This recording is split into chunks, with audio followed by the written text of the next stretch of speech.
because one of the tools I use with my clients is I help them to understand what their red zone is. And anybody can get to the point of burnout from a number of different reasons. And actually, from a burnout perspective, the more you lean away from your core self, the more you're going to burn out. What's the success rate, if indeed it is even success, of going back to the role they had? Or is success really about moving on to something else? Where are your gaps, and where do you need to do something to get you and your team into the green zone?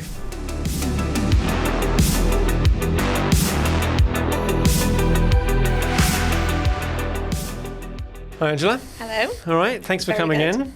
I understand you're off travelling soon. I am. I'm going to Prague. To Prague. Been before? Yes. I haven't, no, and I'm very, very excited to try somewhere new because I love looking at different culture and experiencing new things. Yeah. How long are you going to be there for? 4 days in total. I think it's Sunday to Wednesday that we're going. That's a good shift then, yeah. Yeah. And if you're going in sort of winter time, you get that sort of magic that Prague has, that sort of Christmassy feel about things, all the build up I'm to so it. excited. We're all getting, it sounds very funny, but we're all getting matching muffs. Like the fur muffs. How many of you are going? There's 4 of us. So there's 4 of my friends who are going, and it's to celebrate our friend's 50th birthday. Oh, no better way to So do we're it. getting these matching muffs, and then we've got this river cruise booked, and we've got this rooftop cocktails booked, and an opera booked, and a karaoke. So we've got like every got it all a spa. organised. Yeah, we've got like every kind of bit of activities booked. Well, you're much better organised than when I went there, which was 25 years ago. It was for my brother-in-law's stag weekend. Oh.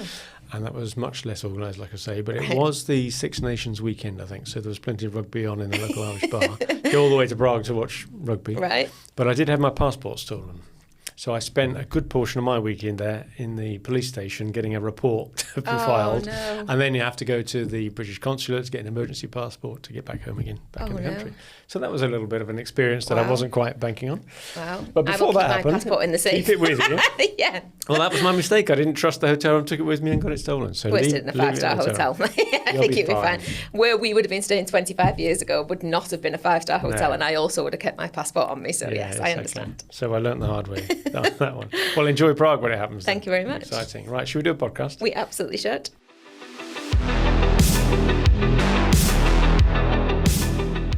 Hello and welcome to another episode of the SME Growth Podcast from Wellmeadow. We're up to episode 146, would you believe it? And we're lucky enough once again to have a guest in the studio, Angela Hodgson. Thank you very much for having me here. Now, thanks for coming all the way down from St Helens to see us today. Bit of a trek cross country to come down to Shrewsbury. Yeah, it was a little bit of a trek. Yeah, it sounds like it was. Well, You were telling me about your journey. Oh, you say the nicest things. We haven't done the podcast yet. Yeah. You may change Ask your me mind. again at the end. I know, you may change your mind. Yeah. Exactly. We like to get guests to come in person in the studio, as you know, and so we really appreciate the effort that means that you've had to put in to come down here. Absolutely. I think it works a bit better in the studio and you get to see the setup and have a cup I'm of just so coffee. excited. It's the first face-to-face podcast I've ever done. I've done a lot of online ones, but this is like a whole new experience because it feels more authentic. So Yeah, well, that's I think interesting our conversation feedback. might go deeper. Oh, that's good. It's a Yeah. promise for the listeners. Stay tuned for that. Now, you are a veteran of quite a few podcasts, and you've got quite a good machine around you. You know, getting your marketing is great, by the way. Your presence on thank LinkedIn is fantastic. You know, it's persistent and very consistent with your brand all the time. So the fact that you're on some other podcasts as well is great. But it's nice to know that we're the first one you've turned up to in person. Yeah, thank you very much for So inviting what are we talking about today, and what have we done recently? Well, we've just broken out recently from the series of podcasts we did, a 7-episode series around the Wellmeadow 6-box model. So that ran for 7 episodes, what with the overview as well, from episode 138 through to 144. And then last week we had Mike Jones come in, episode 145, and he talked about the psychology of the business owner, which was really quite interesting. It would be interesting if you get a chance to listen to that when that goes out. Sounds great. If you haven't heard that already. So yeah, that was really interesting from his background and how that impacts the way you treat the people at work and how they treat you and the fact that some of it's inevitable, but you've still got to be aware of it. So that was really interesting. So today then, 146, different topic entirely again. And what grabbed my attention when you approached us and said this might be an interesting topic for one of your podcasts was going back a bit in your career now to a previous role you had back at Bentley, where things didn't end up as well as they started out. You had a very successful career in Bentley, I know, but then things didn't go quite so well. Now that struck a chord with me because I had a similar-ish experience in a big corporate where, you know, get to senior level and then you realise that you've been climbing a ladder, but maybe it's against the wrong tree, and you come down the ladder again and go and do something else, and that's what you did. You started up your own business. So I wanted to really ask you a bit more about that today and share some of those thoughts with our listeners, just in terms of, well, it isn't always rosy in the big companies, and anybody can get to the point of burnout from a number of different reasons. Yeah. And, spoiler alert, that's what you now do. You help other companies both to avoid or deal with burnout in their businesses. So we may come on to that a bit at the end as well, because I'm sure you'll have some tips for anybody else listening to this thinking, oh my goodness, that's me. But take us back then. Tell us a bit of the story. How did it start out? Maybe start with when it was good to start with, and then, what did you start to notice changing? So take us back to that first role. So what was great was it was Bentley. I mean, the cars, the products were absolutely incredible. The technology was incredible. The luxury leather, just the feel and the atmosphere of the place, the being in the factory gates, the walking around the manufacturing, the seeing all of these beautiful cars being built. They used to have this ceremony called the engine marriage, which was literally when they would put the engine into the car, into the chassis of the car. There was just so many experiential bits, amazing people. I had a global role. I travelled first class and business class. I had stayed in 5-star hotels. I had all these amazing experiences. Yeah, what's not to like? Everybody's thinking, what's the problem? Yeah, I had a really good salary. I had a really good package, and all these amazing things. And I flourished and thrived, and I progressed and kind of got quite senior quite quickly. And I loved it. I was on the senior leadership team. I was making strategic decisions. I was quite influential. Discipline? So I had 3 roles when I was there.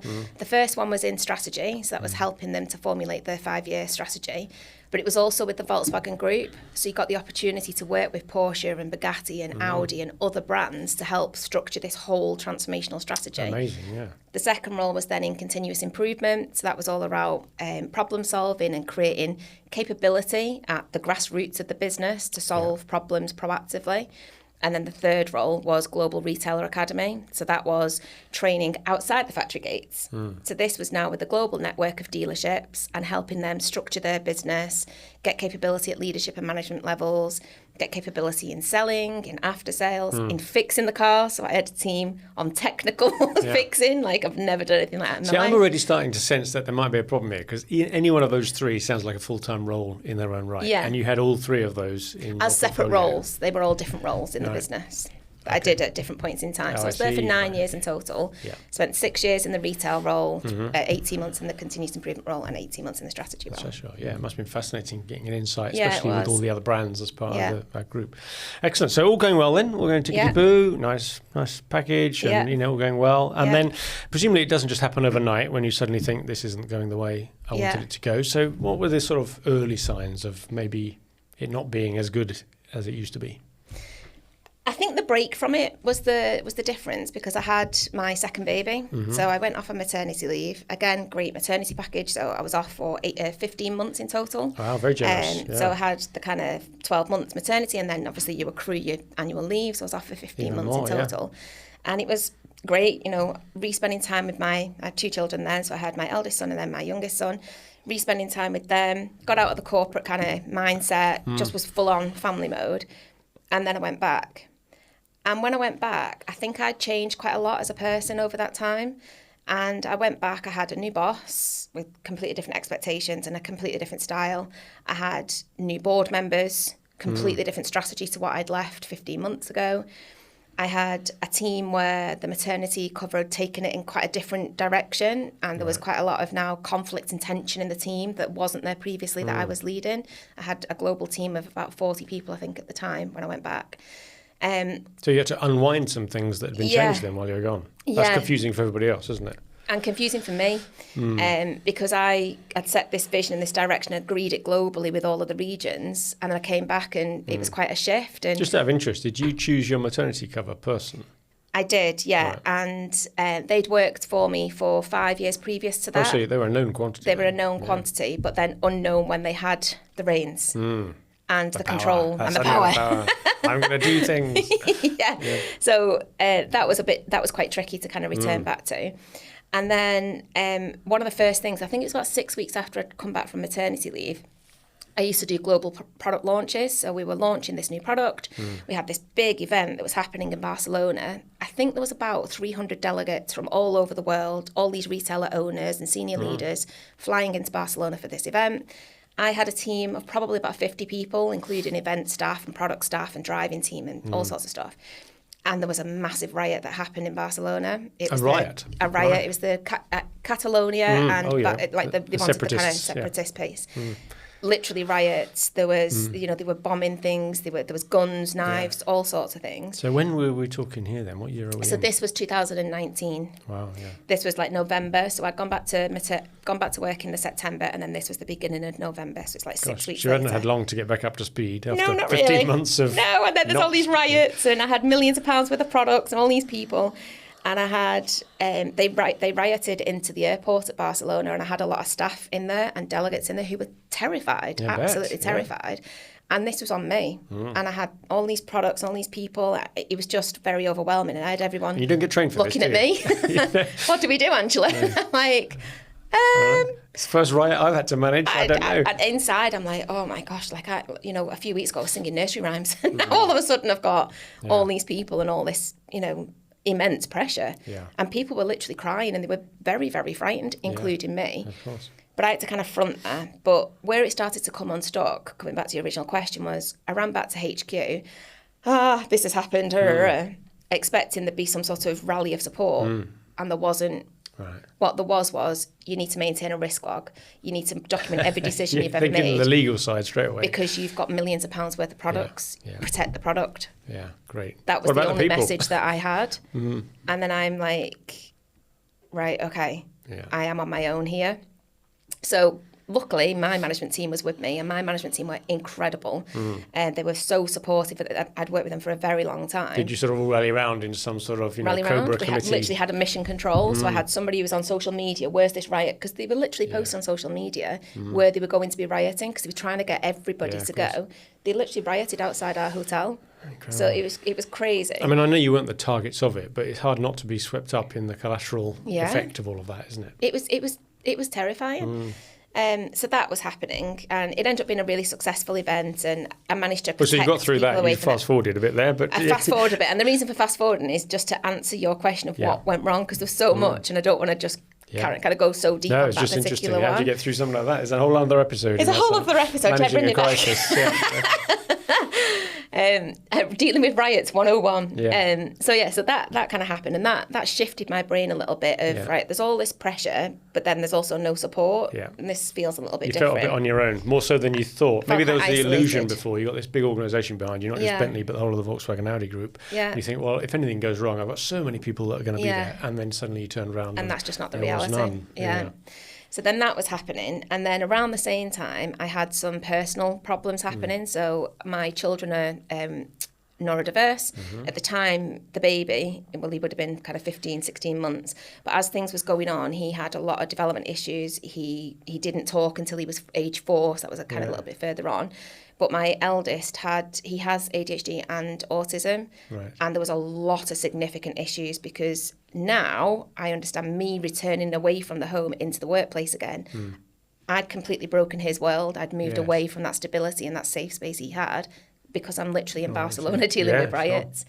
Sure. So when I was there, ended up being there for 2 weeks, and I was only supposed to be there for a week. That back at home and back at base with my husband and my children, that was absolute chaos, because they're neurodiverse and they couldn't cope with that. So I had all of that happening. Then one of my friends died. She was 35, went to bed, had a problem with the heart, and literally just died. So that happened around the same time. Very sad, yeah. I had a brother who was in a war zone, went missing. I think this was in Iraq or somewhere like that. He went missing. We didn't know where he was. We was, very, very worried about him. And then COVID happened. Was he okay? He was okay. He got found, but he went through a lot of kind of trauma himself as a result of that. Again, probably another episode.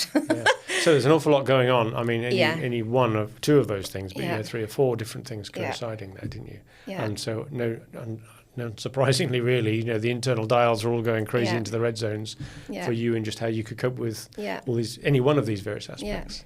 So how did it transpire? Did you suddenly just feel, light bulb moment, I can't cope with it anymore? Or did you find that there was more of a gradual losing cognitive ability, memory, ability to focus? What were the sort of symptoms, if it's not too medicalising? So now I look back, there was a lot of symptoms. There was a lot of very visible signs to a lot of people, but not to me. Interesting. Because I was always really resilient. So what I actually did was become a leader I didn't want to be. Now I look back and I think I became somebody who it just wasn't authentic to me. So were you acting then? Acting and masking. I wore a massive mask. I was like, I've got all this stuff going on in my life. I've got to get control somewhere. So I'm just going to mask and I'm going to be this leader.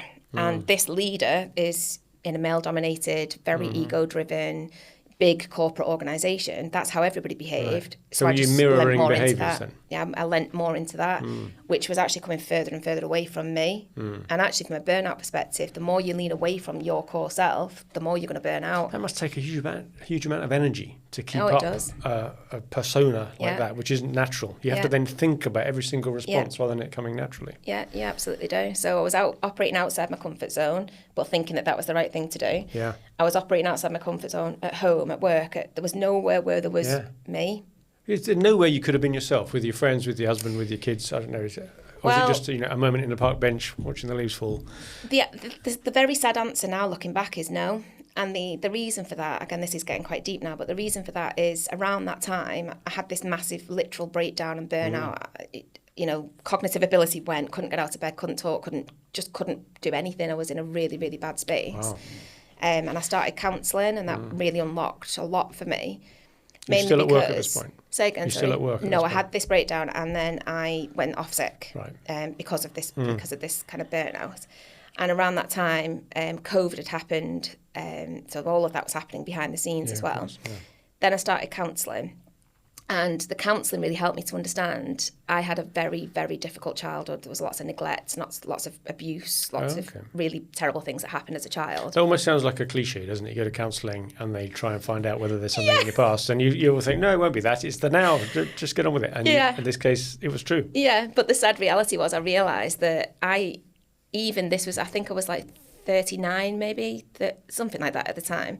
I realised now at that point, I hadn't actually ever perceived my childhood in a really bad way. I just thought I know it sounds really ridiculous, but everyone was brought up like that. And I know that sounds absolutely ridiculous to say that now, because obviously they're not.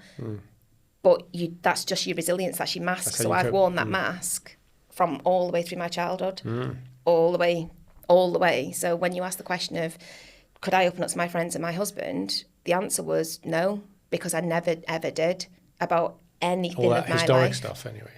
About historic stuff. It was just me who knew those things. So the counselling really helped me to open up to not everybody, but like my absolute best mates and my husband, and reveal, right, I'm happy in this, but I need to talk you back to, let me just talk you through all of this stuff. So that's a bit of catch up. That's a bit to catch up, yeah. So he had no idea this was in your past? My husband, no. And nor my best friends. And my best friends, one of them had been best friends all my life, the other one from age 10. So been around during the time that was difficult. And my husband for 25 years, so But I've never, ever opened up to anybody. Must have been a shock for them. It was, but I've always portrayed myself. Again, I think it's that mask to be this really open person. Yeah. And everybody, I think, always thought back then that everybody thought they knew me, and everybody thought that I was really an open book.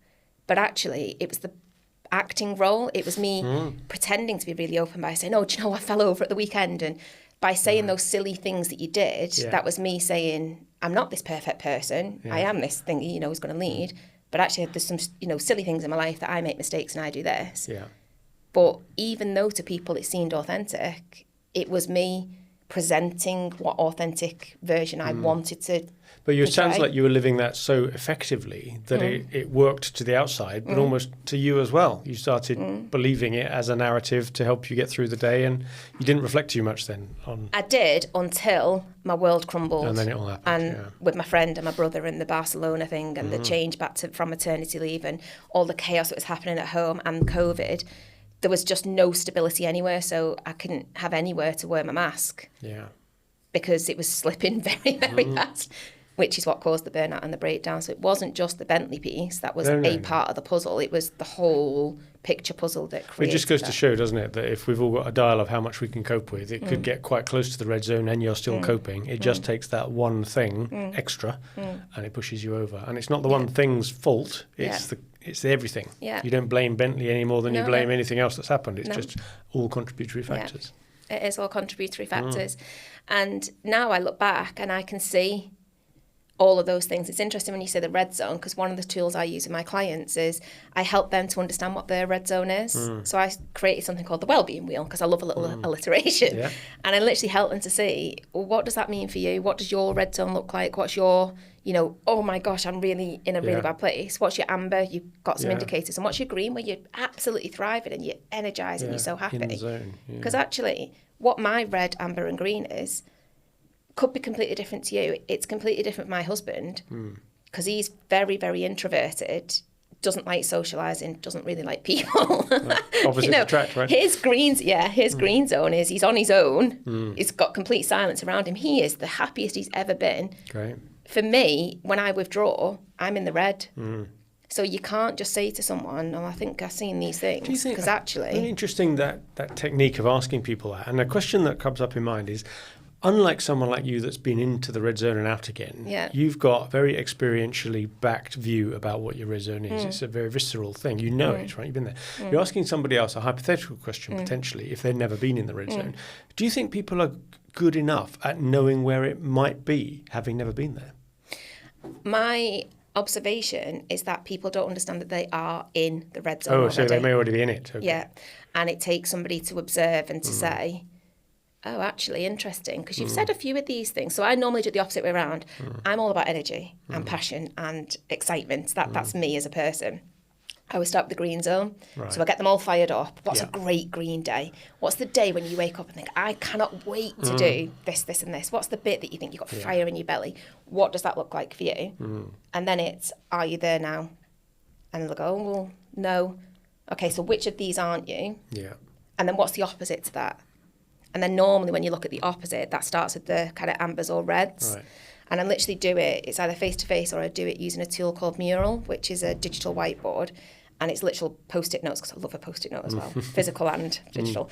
And we literally drag and drop these things into the red, amber and green zone. So I'm helping them to build a picture through storytelling, through coaching, through very openly sharing my experiences. Yeah. Well, you've been very open about it today and explained how that whole sequence of events led up to something that other people might not be able to relate to in exactly the same way from your experiences, but the feeling of being there. Yeah.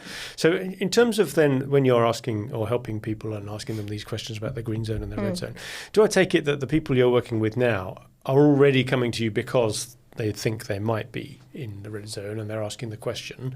Or do you launch this upon completely unsuspecting people who think they're just coming for some general education? Because that could be quite a shock for people to suddenly realise, oh, maybe I'm not in as good a place as my facade has been presenting. It's definitely not the starting point. Right. So it's more, for me, it's more like a kind of secondary messaging or secondary kind of support. The way that I position myself is the high-performing team strategist. So it's all about helping teams to perform. But underlying to that, it's not just about, again, it's like that green zone, red zone piece. It's not just about what's your green zone and how do you make your team perform. Right. It's what's stopping them performing. So it normally starts to kind of start of the vision and then unpick that. But a lot of the time I get a lot of people all crying to me, particularly men, chief execs who I work with, because they don't have anybody to open up to. Is this something you've had to do training for then, to cope with this? It sounds really intense. Intense, yeah. So I am a mental health first aider, so that kind of really helps. I've got a coaching background that also really helps, and I've got a lot of lived experience, so that also really helps. In spades, But what I am very good at is signposting. So I'm not here to be your counsellor because you know, sometimes it does veer into, oh, I've got these issues with my wife and my kids and my child, and no, that's my no-go. But you've been through counselling, so you know that there are professionals out there that can deal with that side of it. I would never, ever touch But you're any of that highlighting stuff. that it's a question you should be asking, you know, should I now be doing counselling? Yeah, so I would then signpost them or recommend that they seek that type of support. But maybe that's the first thing that has to happen, that awareness that starts with somebody else noticing it in you and then you coming to terms with that they're right and then being told, well, where can I go to get some help? Yeah. And the outcome for you was that you changed jobs. Right? You didn't go back to Bentley, or did you go back briefly, or how did that work out? So the story goes that it was COVID. I had the breakdown, the big burnout. I went on anxiety medication only for a short while because I don't really like taking paracetamols or anything. I'm always about this kind of, you've got to, protect yourself and all this. So I had the anxiety medication. I started counselling. I started going to working out at home, with what's his name, Joe Wicks at home because it was during COVID. You couldn't go anywhere. He was famous. So we were eating well. My husband is incredible, so he was just so supportive. I had this lovely baby who just wanted me, and like my son then, because the eldest, I think he was maybe 8 at the time, I then got furloughed. So I was off for 6 weeks with the kind of breakdown burnout, and then I got furloughed for 8 weeks. Right. Full pay. Amazing. Yeah, amazing. It was sunshine. It was the garden. It was incredible weather. I remember that. Yeah, it was the best. Honestly, I actually look back on those days with fondness, because it just took my life back to basics. And for neurodiverse children, if you've got a structured piece, they are the happiest they've ever been. And a lot of contact time with you and your husband. A lot of contact time with us. You know, I wasn't working. Yeah. You know, I literally had like a very structured thing. We'd go in the garden at this time. You could have an hour's walk. We'd have an hour's walk. We used to have this little bit where we'd sit and we'd have like a mini picnic. We'd collect flowers on the way. We'd come back and then we'd make these paintings. And this was like our day. Every day on repeat. Every day on repeat. And over that time, I thought, I've let my life become chaos. I've let my life become about people pleasing at work, you know, with people in my life who were personal friends who actually weren't the right type of people for me when I look back. And it made me realise this is not the life for me anymore. I want to leave. I want to leave Bentley because I can't do this corporate mask and this ego and this, you know, male-dominated kind of battling, you know, some of the toxic behaviours and the cultural kind of politics, and I don't want to do it anymore. I don't want to exhaust my energy because that's my red zone. So I made the decision to leave. And then I think it was serendipity. So I came back after furlough, and literally the day I came back, they announced that they were doing voluntary redundancies. So they had a workforce of 4,000 staff, and they wanted 1,000 staff to take voluntary redundancies. Wow, that's a huge proportion. Huge, yeah. So everybody, it was all about EBITDA and kind of, you know, trying to improve the cost base and things. So then they got, everybody got letters. So you just got a letter, and it told you what your package would be. Yeah. Well, my eyes nearly fell out my head when I saw my package, because I'd been there. Yeah. It was amazing. Yeah. They are an amazing company. Yeah. There's nothing about what I'm saying. Well, you said about the maternity leave, you know, the furlough arrangements. Honestly, it was incredible. Support for you during the breakdown. None of my issues are about that. It was about some of the internal bits. But my letter was amazing. I was like, this is actually, I was going to leave anyway. So this is like a gift, you know, this is amazing. True, yeah. There was a bit of tension, a bit of issues about me leaving. They didn't want me to leave because they saw my role as critical, and they you know, they knew I was a high performer and they knew I could do a lot. And I just, I can't. And they were so shocked because everybody saw me as a Bentley girl through and through. Yeah, I had to literally negotiate with the board to make sure I could get released. Wow. And that was also quite difficult. And did you, without being too personal about that, did you end up having to refer to the health side of where you were at with it? Or did you have to park that? No, in the end, yeah. It ended up getting a bit combative, where I literally said, if you don't release me, I've literally come back off a burnout, I've had furlough, and if you do not release me, I'm going to end up back there. And I know I'm going to end up back there. Yeah. And I can't do that for my mental health or my family. And that was what got me released. Right.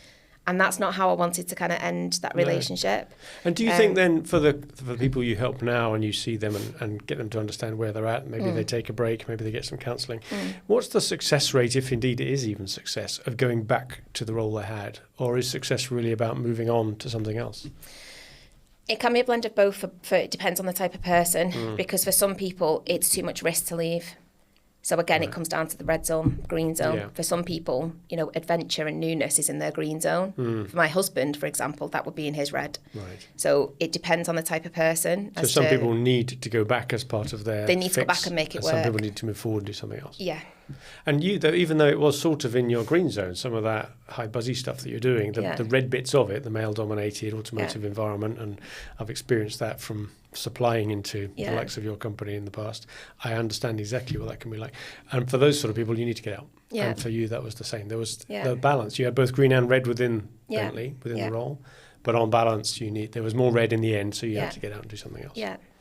And that tends to be now the framework that you use when you're helping others to come up with their own decision, really, as to which way they might go. So the people I work with, they don't tend to be the people who are making the decision about leaving somewhere. They tend to be the people who already own their own business. So I work with entrepreneurs who own their own business, or I work with C-suite. So the, chief exec, chief marketing officer, those type of roles, chief people director, or wherever it may be. Yeah. That's the type of people. So they're already in their own business. They've already either made that jump or they're doing something really amazing. And most of my clients are, to the outside world, the businesses look incredible. They're growing. They're multimillionaires. They're making all of this money. They're doing all these amazing things. But internally, it's a very different story. and you know what that can look like and feel like. You've been there. So how, if there's listeners now tuning into this thinking, I wonder, sometimes I have tough days, sometimes I have good days. Am I anywhere near the red zone? Yeah. What sort of tools can you offer, even for someone to reflect on now as they're listening to this podcast? What do you have sort of a standard set of a few questions you ask people, or a tool you use? How do you do it? To help them understand if they're burnt out? I suppose just to work out whether they should even be approaching help from a company like yours. So approaching help for a company like mine would be, some indicators would be, you've got a very successful business, you've got all of these great ideas for growing your business, and you fall into one or two camps. One, you look back behind you at your team and you think, I don't know whether they've got it in them to do it. I don't know whether they're capable to do it. I don't know whether they're going to be able to perform in that way. I don't know whether they're going to be able to even embrace this different thing. I feel a bit of a loner. I don't know where to kind of seek this support or how to get this kind of system or structure set up. That would be one type of camp. And the other type of camp is that you've got a lot of resistance. So your business is very successful. It's been working really well. And now you want to pivot or you want to do something different. And again, you're speaking to your team and they're very, very resistant and dragging the heels. So they're the type of clients that I work with. Okay. And it's often the business owner, not just managers and employees. Business owners or C-suite. Yeah. That's where you get from. Now, I know you've got some resources that you can share and that people can access. How do they get those? So I will give the notes. I will give the link in for the show notes. But it is it's https://igniteimprovement/quiz, and that's a little freebie for the listeners. And it's called the Peak Performance Playbook. So within that, what you'll get is a toolkit to really help you to understand some of these indicators that there's something wrong in the team, and also some really practical tips to help you put success in place. Right. So I've developed this model called the Team Success System. It's called the Power Framework, and it looks at your purpose, how you're organised. It looks at your work habits, your engagement, and your results.